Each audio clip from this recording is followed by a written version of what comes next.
Welcome back to the Lanterne Rouge Cycling Podcast with Benji Naesen. This is our Strade Bianche recap. If you want the full men and women's recap in one file, it's one file on the podcast players. And if you're watching on YouTube, we've got the separate YouTube video for the Strade Bianche women's race. First, we're going to do the men's race from Siena to Siena, 184 kilometers of rolling Tuscan hills, a lot of 50 Ks of gravel. I think 11 or 12 gravel sections, the last of which was a short one called the Siena section after Le Tolfe with 11 kilometers remaining. The nastiest one is Le Tolfe, which is quite steep, actually. I think that's where Tadej might have attacked a few years ago. Obviously, you know the finish by now. Into Siena Piazza del Campo, there's a 500-meter section of 12 to 16% on paved, narrow road up to the piazza, and then it levels off for the last 400 meters, 500 meters. So really interesting parcours, a lot of exciting racing. Before we talk about this stacked start list, I want to mention our show partner for the entire year, Lecol, www.lecol.cc. They support the Lanterne Rouge Cycling Podcast and make it possible. They're massive fans of pro cycling at Lecol and produce performance cycling apparel designed to make you go faster. And at the moment, they've got 10% off for your first order on the website, as well as all their bundles, Pro Bundle, Sport Bundle. If you're going into summer, as Benji claims he is in Belgium, I haven't seen the data on that. Still looks like 10 degrees to me, which is firmly full length leg and arm warmers. Lecol got them if you need them as well. Lots of stuff at the moment, so go and check that out, as I said, at www.lecol.cc. The start list was absolutely stacked. Wout van Aert, last year's winner, leading Jumbo-Visma, obviously. Mathieu van der Poel for Alpes and Phoenix, who didn't have as good a race last year. The pretty strong team around him, Jonas Ricard, Vakoj, Gianni Vermeersch, etc. Jakob Fuglsang did pretty well, looked strong last year. He lined up for Astana. Julian Alaphilippe obviously needs to be mentioned. Probably maybe the most balanced rider in the world, leading to Koenig Quickstep. Bettiol did well last year for EF. Weakish team for Bora. No Schachman and Formolo's left for UAE. Speaking of UAE, Pogacar, apparently they're co-leader with Formolo, but Benji and I were much, much higher on Pogacar this year. And Ineos, quite an interesting team. Kwiatkowski, injured, I think, from a crash earlier in the week. Pidcock and Egan Bernal lining up as well. So they were some of the main names. I have a question. I miss anyone, Benji? What's your question? Why is Hirschi not here? I don't know. On paper, it would fit, right? We haven't spoken about it, but... I don't know. Are we journalists? Will UAE answer our questions? Probably not. So I don't know why he's here. He's doing Catalonia, I think. But yeah, you're right. 184 Ks, attacks early, should suit him. Punchy finishes. I would have picked him for top 10. I don't know how he handles on the gravel, Benji. Who knows? But pretty stacked field. I got to say, it was much, much stronger field than last year, I think, all around. And riders in better shape, I think. It's in its normal time slot this year. In terms of the betting before the race, it was Alaphilippe, Wout van Aert, and Van der Poel, pretty much all about $6, give or take a few bucks each way. Wout van Aert maybe the nominal favourite, but they're all pretty close. No one could really pick between those three. I liked Wout van Aert. I didn't believe the Jumbo-Visma, he's coming from altitude and a bit overweight, comments, and we'll see how it played out in this race. Run us through how it started, Benji, and maybe as we got live coverage, what was happening. Yes, I'm not going to go into who was in the initial first breakaway in the race, because eventually when the live broadcast started, they were already gone. And it really started and kicked off not so long after the broadcast started, with attacks from Andreas Kroon of Lotto Soudal, already showing the entire preseason that he's one to look at. And I'm looking forward to seeing what he can do in the rest of the classic season. Gianni Vermeersch and Serrano were following that. We spoke about Serrano as well in the Movistar preview. An underrated rider that comes from Caja was also, I think, 21st in Omloop Nieuwsblad. So a Spanish rider on the cobbles, pretty good. I love it. Awesome. But we saw a crash not so long after that we saw that UAE rider went down. People were questioning whether it was Polans or Pogacar. Eventually, a rider named Pogacar came from the back and came back to the peloton. So must have been him in the crash. And then a few kilometers later, let's say 60 kilometers to go roughly, we had consecutive attack. An attack left, an attack right, an attack left, an attack right, because this is where the race really starts with the majority of the sandy section, the gravel sections. And we're closing into like roughly 10 kilometers after that, we have the Monte Santi Mari. But those consecutive attacks actually led to something. And those attacks already included the big guns, because at a certain point you saw that Alaphilippe was in second wheel just behind Ballerini, trying to control a gap that was brought up by a few people attacking at the front, like Greg van Avermaet and so forth. And a good 2 kilometers later, a proper attack of Greg van Avermaet led to a bit of an attack of a larger group getting away. And it was a bit of a questionable thing, because I'll talk with you about it in a second. But Greg van Avermaet, Simmons, Asgreen, Formulo, Dole, Vos, Vakoc, Bilbao, Izagirre, Juniette, Stannard, Schmid. Those are all riders from different teams, which means that... Harper. Yeah, Harper as well. Actually, was it Harper or Vos? Because the thing he said Vos under the screen. I thought it was Vos or someone else. Or was it Vingegaard? Maybe it was Vingegaard. I don't know. Obviously, Harper and Vingegaard look exactly the same. Sorry, I interrupted you, Benji. Yeah. Did you think that group was going to play a role? Because, like, you've got all these different teams. Well, what I didn't get was Jumbo-Visma put whoever the Jumbo-Visma rider, there was someone in yellow in that lead group. It's like Jumbo-Visma put a guy there, but then they're chasing. So wouldn't they just, if they're going to chase it, why not just leave him back in the group to help work for Wout van Aert? Jumbo-Visma, not paranoid. Paranoia is when you probably don't have a justification to do something. They were very attentive at keeping Wout van Aert at the front of the group. At this point early in the race. This is why Strade is such an exciting race, because it can pop off with 60 to go, 65 to go. And that's why on these sections, Jumbo-Visma were keeping Wout van Aert right at the front. Similarly, Alaphilippe was just following him. Bernal was right up there, I think. Bernal following Kwiatkowski, who was still there at this stage and staying up there. Pidcock was kind of mid-pack, I think. But no, I didn't think they were going to stay away, Benji, despite being threatening, mainly because Jumbo-Visma immediately decided to shut it down. And I think a lot of the riders there were just sent there to sit on, because they had like Asgreen and stuff were sent into that group so that they could then sit on, because they can say, oh, we got Alaphilippe behind. But if everybody does that, it's not going to go anywhere. But what did you think? Do you think it had a chance? I don't know. Like, the thing about the riders who were in the front group, like you mentioned, they're not necessarily satellite riders, but they're riders that are up there that could do something if the group behind comes back to it. And that would be a good situation. But then again, this group had every team. So no team at the back was like, oh, I should really pace, until Jumbo to control there. And that was like, I don't know, 2 minutes later, something like that. And I genuinely believe that group could be useful in the end. But Van Aert said, nope, this ain't happening. He put 2 guys at the front ahead of him, and they kept ramming it. I think it was almost on the Monte Santi Mari where they started really hammering it with Jumbo there. And that group had Formulo go off the front for like a tiny bit, had like 20 meters, but he got caught again.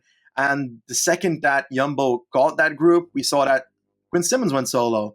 And yeah, we know that not everybody likes Quinn Simmons, but we're talking about the racing aspect here. He looked extremely strong today.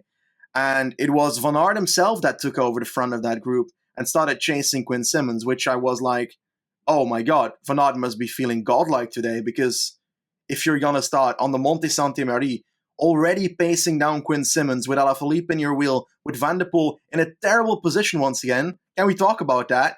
Van der Poel's position on this one? I think that's why he was pacing.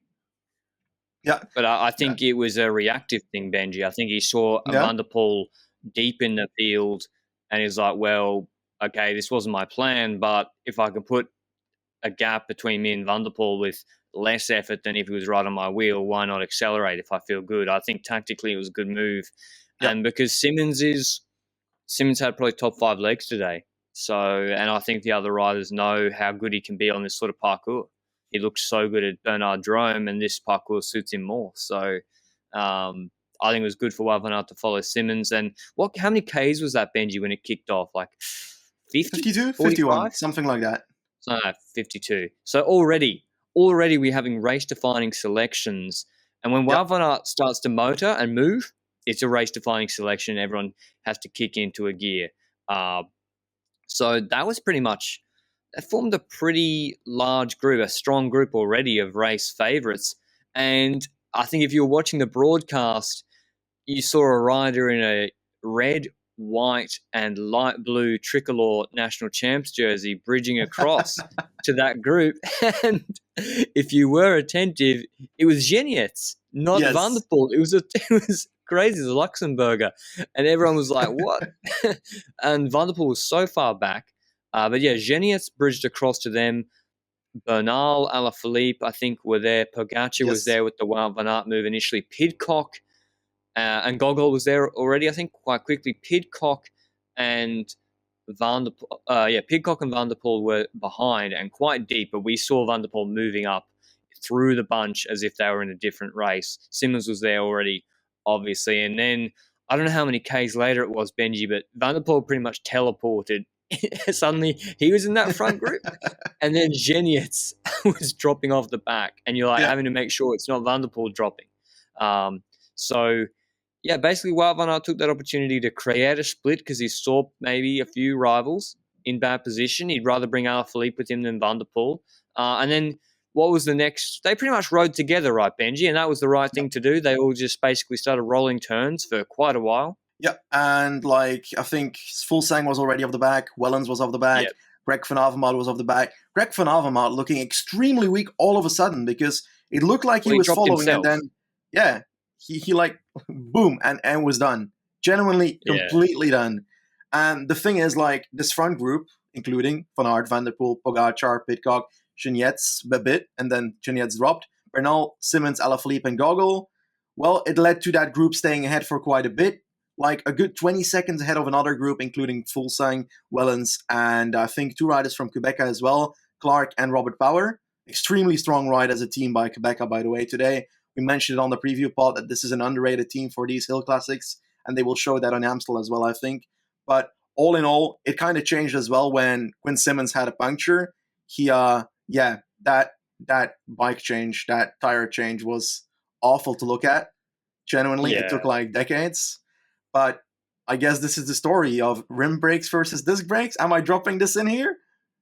Yeah, you are. Everyone, it's a meme at this point, but it's a legitimate discussion, which I don't know why a lot of people, disc fans, refuse to acknowledge that during races like this, having a wheel change take that long means your race is over. And you're going to have to, on a dry day where Cancellara, Wout van Aert and co have won Strade no problem on rim brake before, you're going to have a pretty convincing argument that disc provides a significant performance advantage to offset the risk of your race being thrown in the bin by having to change a disc wheel. So that's my thoughts on it.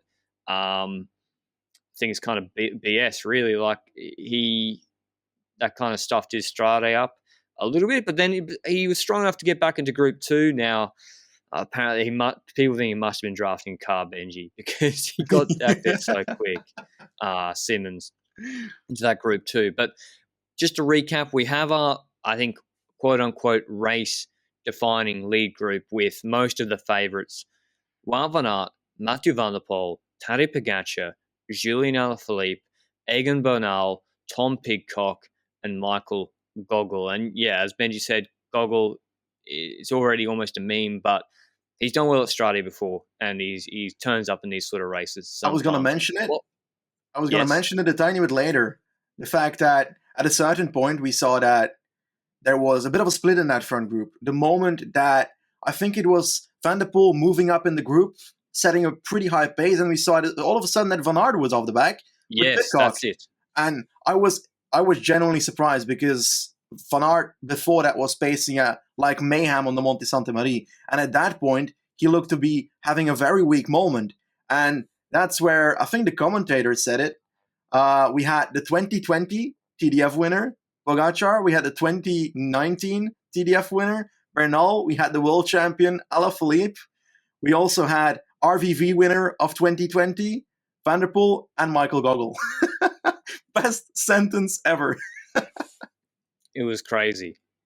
I know. It was crazy how strong. That's why people like Strade so much, having all these names we've just read out in a lead group in a one-day classic. And I think that is the next segment of the race we should focus on. They're pretty much just rolling turns with each other. Everyone working, Ineos working. They had the only team with the numerical advantage, Pidcock and Bernal, but neither of them as strong as Alaphilippe, Wout van Aert, or Van der Poel. So rolling turns, and then, it was a Van der Poel acceleration, not an attack, followed by Alaphilippe, okay, and Wout van Aert was gone, Benji. And then I think Van der Poel knew that maybe Wout van Aert, they weren't lying about his legs not being so good. But what is the next? What's the next phase of the race that you think, Benji? When was that Van der Poel acceleration, the first one that split this race up again? Well, I can't pronounce this section's name. Was it the last one? I think it was El Tolfe, something like that. Le Tolfe. Le Tolfe. Okay, that's it. Le Tolfe. We had a section where it's kind of special because going into this section, you go into a bit of a descent before it kicks up quite like a wall. Yeah. All of a sudden. Perfect for Van der Poel. Exactly. Because you have obviously a pretty good speed already. Yeah, Van der Poel is the god of acceleration. And it's also kind of the same for Alaphilippe. So when those two accelerate, it's really hard for the others to try and follow. And I think we had a textbook acceleration from both, well, first Van der Poel with a thermonuclear attack, I'm going to call it that, because he stood up and boom, he was gone. Alaphilippe could not respond at all. Bernal was attempting to follow Alaphilippe, who was attempting to follow Van der Poel. The gap was instantly quite huge, and the rest was basically gone, not kidding, 10 seconds into the rest instantly. And it was near crazy. Near the top, we saw that he had a good 25, 30 meter gap, I think, on Alaphilippe, who had a bit of a second wind on top and was like, I'm going to catch that wheel. And that's where a bit of a decision started happening for Alaphilippe, because he came to the wheel, Van der Poel looked back and was like, come on, it's your turn, take over. And Alaphilippe did not take over. And that is the only reason, I think, that Bernal was able to come back to that. Yes. You have a bit of doubt in Alaphilippe there, if he should take over. I don't think it was doubt. Yeah, okay. Well, okay, so Le Tolfe, as Benji said, you hit this wall, perfect for the bigger guys. I think, someone correct me if I'm wrong, Cancellara has attacked there before. Him and Sagan maybe have gone head-to-head there before in 2016. And we saw that Van der Poel's acceleration, no matter how hard anyone tried, no one can match it for the 400 meters he is accelerating. Yep. You have to claw him back. And I think Alaphilippe was gassed, bridging across to him. And he was like, I cannot pull through, let alone attack. So I don't think he was trying to play coy at that point, Alaphilippe. I think he was cooked.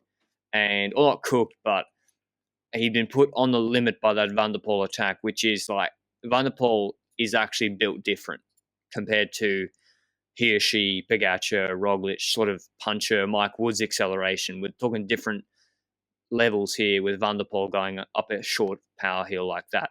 Bernal, bridged across, but I thought he was going to, because Alaphilippe, even if he wasn't gassed, tactically should sit on Van der Poel. If Wout van Aert is off the back, then Alaphilippe just wants this to come together theoretically, to the base of the Piazza climb. And so Van der Poel should pull, because he should then try and attack Alaphilippe later. So I thought Bernal was always going to come back still crazy strong from Egan Bernal. He did well at Trofeo La Guelia. If you saw that midweek race in earlier in the week, it's near Genoa maybe. Looked crazy strong there. And now we have our trio at the front of the race: Bernal, Alaphilippe, and Van der Poel. What a trio! World champ, cyclocross world champ, and Tour de France 2019 champ. 10 Ks to go. Bernal wasn't pulling, probably because he was tired, but mostly because it tactically made sense. Pidcock behind with Wout van Aert, Goggle, and Pogacar. Pogacar really strong race, and Pidcock wasn't pulling. So there's the numerical advantage for Ineos. Benji, why did Bernal begin to pull with the gap at 15 seconds, 18 seconds, with about 5Ks to go? Why? Probably Britain was upside down at that moment because they were like, Bernal, why are you not waiting on Pidcock? Pidcock can easily outsprint everybody on the Siena wall. Facts. But honestly, I think in realism, I think that they know if you can't follow like that on Le Tolfe, something like that. I'm going to ruin that name forever. If you can't attack on that section or follow at least the attacks that happen, then it's very unrealistic that that rider is also going to be able to follow the same riders that get away from him on that climb on the next wall in the race. It's unrealistic. And despite Pidcock having a godlike acceleration, being a strong puncher, he's just ridden a crazy race already. I don't think he had anything left. And I think Bernal knows that. And I think Bernal probably was like, yeah, it's unrealistic that Pidcock, who just dropped massively twice already, by the way, because he also dropped with Van Aert earlier, that he has anything left more than me, perhaps. And I think it was a good decision that Bernal started pacing. I don't think it would have been a good decision to wait because they're destined for podium either way.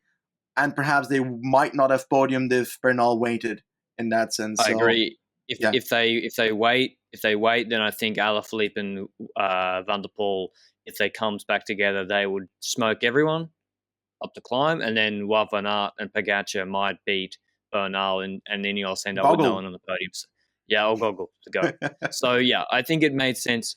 At a certain point, you're going to have a field day with this. At a certain point, the the host broadcaster decided to show Fuglsang taking a corner in a second group at that point. Very strolling through the Italian woods, and boom, Van der Poel has a gap. What? Yeah, I know. So annoying. So there's this right-hand corner. I've pointed it out in previous videos. It like doubles back on itself, and there's a lip. It's pretty sketchy corner. And anyway, Fuglsang's in a group with Bilbao and Simon Clark, like 2 minutes behind, and they're showing you've literally, as I said, got the world champ, cyclocross world champ, and Tour de France previous champion in a group. This is all you've ever wanted. You're putting on this race. This is like a dream for a race organizer, and you're showing these fucking images from 2 minutes behind. This is in the last 3Ks, and you missed the attack of Van der Poel in the last 3Ks on the descent. He's attacked because Alaphilippe had stopped pulling Benji, and I thought it was smart. Alaphilippe's like, well, I got a big enough gap, an arc group. If they even catch us, they're going to be cooked, and I can dust them off in the Siena climb. I got to make sure that Van der Poel doesn't attack me on this descent. So Alaphilippe was laying off, not pulling. Bernal was doing a lot of work, actually. I think just wanting the podium, as you mentioned. And Van der Poel attacked. We don't know where exactly, but they managed. I think Bernal pulled him back. Alaphilippe made Bernal pull him back. Yeah, which surprising and maybe indicative of what was to come, Benji. So they brought Van der Poel back. 1,500 to go. Alaphilippe, I was thinking, he's played this so smart. He's made Bernal work too much. Van der Poel's had to attack just in the last 2 minutes before the final climb. This is really good for Alaphilippe. Van der Poel begins pacing 1,500 meters out under the Flamme Rouge, still pacing. Alaphilippe second wheel, Bernal third wheel. They start the climb proper, turn left, and they turn right. Then they're on like the steep section. You know what I mean, up to Siena. After the Piazza del Campo, where all the photographers are lining on the right and left. And then Van der Poel's just going his pace. And you've got to remember, this climb is not so long. And it flattens off at the top. 500 meters of flat at the top and a descent. And so Van der Poel's going his pace. No one's attacked him. Alaphilippe maybe goes to the right-hand side of the road. And with maybe 300 meters left of the climb proper, Van der Poel actually thermo-biblical attack. Like, I've done some mean titles in my videos before, but this is probably the craziest attack I've ever seen. Just full-blown, as if he's going up those ramps in the Cyclocross World Champs in the sandy place near Benji's house. He lit this Siena climb up like it was one of them and gapped Alaphilippe and Bernal. Like, it was already over. I was like, holy shit. Because the thing is, it was like on the Le Tolfe acceleration, even if Alaphilippe had great legs, he can't follow when Van der Poel is sprinting. So he needs to claw it back later. But the climb finishes. Yeah. So by the time he's finished his sprint, it's flat now, and then it's very, very difficult to come back on the flat section. It's so twisty and Strade with the descent at the end. So, like, where do you rank? Is that one of the craziest accelerations you've ever seen in cycling, Benji? I think yes. Like, I can't remember too many bigger ones, to be honest. It's like, this will be remembered, that's for sure. And usually this will go up there with Cancellara against Boonen. Yeah. It's up there for me. Certainly. I think this even looked more impressive, and that's from someone that lives in Flanders. So the Tour of Flanders is usually pretty special here. Yeah, that's crazy. Honestly, absolutely crazy. So it goes without saying, Van der Poel then strolls in for the win, zips the jersey up. Thanks for coming. First, 5 seconds ahead of Alaphilippe second. They gapped Bernal, who I think knew he was never beating both of them on that finish, taking a fantastic third. Yeah. Taking Bernal 20 seconds back. We'll get to him in a second, Benji. We'll talk about the Giro in a second. Wout van Aert fourth, 51 seconds back. I think still a fantastic performance from Van Aert. He's just come off altitude. That's great. Pidcock fifth, 2 Ineos in the top 5, 54 seconds back. Goggles sixth, Pogacar seventh. Simon Clark 8th, Fulsang 9th, Bilbao 10th, Simon Carr for EF 11th, the Brit, who I think cost himself a top 10 by working too hard in the chase groups, and Robert Power 12th. 3 Quebecer Assos in the top 12. That is very good for them. None in the top 5, but still really nice performance from them. Tactically in this race, Benji, did anyone make any mistakes? Did Wout van Aert accelerate too early? I think discussing tactics is almost a waste of time. If Mathieu van der Poel comes to a race like this with those legs, like, legit, unbeatable. What can you do? Like, he made tactical mistakes. He was out of position with 55 Ks to go. You need a top level Wout van Aert of 2020 to beat this on this parcours, and that was not there. Maybe even that wouldn't be enough, honestly. I don't know. Like, I genuinely don't know, but I love it. It was crazy level. Yeah. But that's why this Strade Bianche will go down in history. I think such a diverse and strong top 10, and just a crazy performance from Mathieu van der Poel, who's now won, what's he won, Benji? Ronde van Vlaanderen, Strade Bianche, Amstel. Cyclocross World Champs, Amstel. It's pretty good. UAE Tour Stage 1 pretty before good. he had to leave. He was going to win GC at UAE Tour. He's going to hang on Hafid, we thought, before he had to come back. Like, can we talk about the fact that every single time Van der Poel wins, it's in a super extremely impressive way? Like, he doesn't do average wins. Like, he doesn't want to do average wins. Even the UAE Tour sprint was pretty damn impressive. Like, every single one, like the Tirreno stage last year. Bloody brilliant. I don't get it. It's like he plans it out. I'm going to win that. I'm going to win that in that fashion.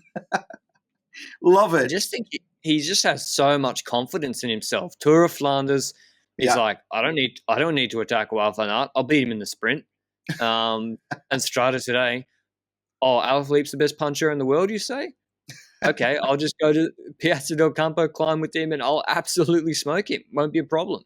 He said after the race, Mathieu van der Poel, Strade Bianche is one of the races I really wanted to win. It's really cool to win it today. I felt pretty good, so I launched an attack in the last gravel section. Then we had a strong ride with Bernal and Alaphilippe. I had enough left in the legs to go solo in the last climb. It's amazing to finish it off this way. Well, you better make a lot of money now, Benji, while he's riding, because there won't be a big career, I don't think, in broadcast TV afterwards for Van der Poel. No, it's probably a bit harsh. He probably had the mic stuck in his face straight after the race. Let's talk about Bernal, third. We're massive nerds, and we go and look at Bernal's Androni years where he's coming top 3 in GP Industria Artigiano in like 2018. He's always been nice in Italian races, I thought. and Milano Torino. Oh no, Torino's not a good example. But Montalcino. Montalcino, Giro, still a podium at Strade. Does that exceed your expectations given the field today? Yeah, I had that place set out for Pogacar to do it, and Pogacar couldn't do it. Bernal could, so I didn't expect that from Bernal. I'm glad he can, because he's such a nice guy, like genuinely. And somehow, when a rider is a nice guy, I am supporting them in whatever they do these days. So that's what I love. And he's also just the rider that he's a racing type of rider. He's not really the rider that when he's in a breakaway, he's going to play it extremely tactically. When he's racing, he wants to race, he wants to make a fun ride, and he wants to do it pretty cool. And I think I'm happy that he's top 3 here. I hope that he keeps a similar form for the Giro so that we can have a nice battle with others. Hopefully it's not too good for the others. Again, hopefully it's not too good for the others. Montalcino with this form, I don't know who's going to beat him from the people that are riding for GC. No, I don't see it happening. I hope, well, it's harsh to say, but I hope it rains on Montalcino. Not for crash and such. We hope to avoid crashes, but it obviously gives such heroic views. And I think Bernal would like that as well, because that'd be awesome. I think he likes the cooler weather.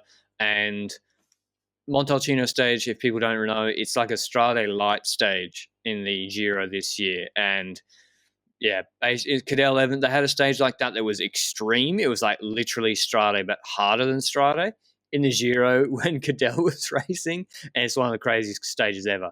Cadel against Vinokurov battle. But yeah, they're gonna have that stage in this year's Giro, but not as hard. And Bernal, based on today, is going to do very nicely there. Wout van Aert, are you concerned as a Belgian Benji, or still a nice performance? And he's not peaking right now. Honestly, like my Belgianness actually has never pulled me towards Van Aert more than Van der Poel. I don't know why, but I enjoyed it. That it is true.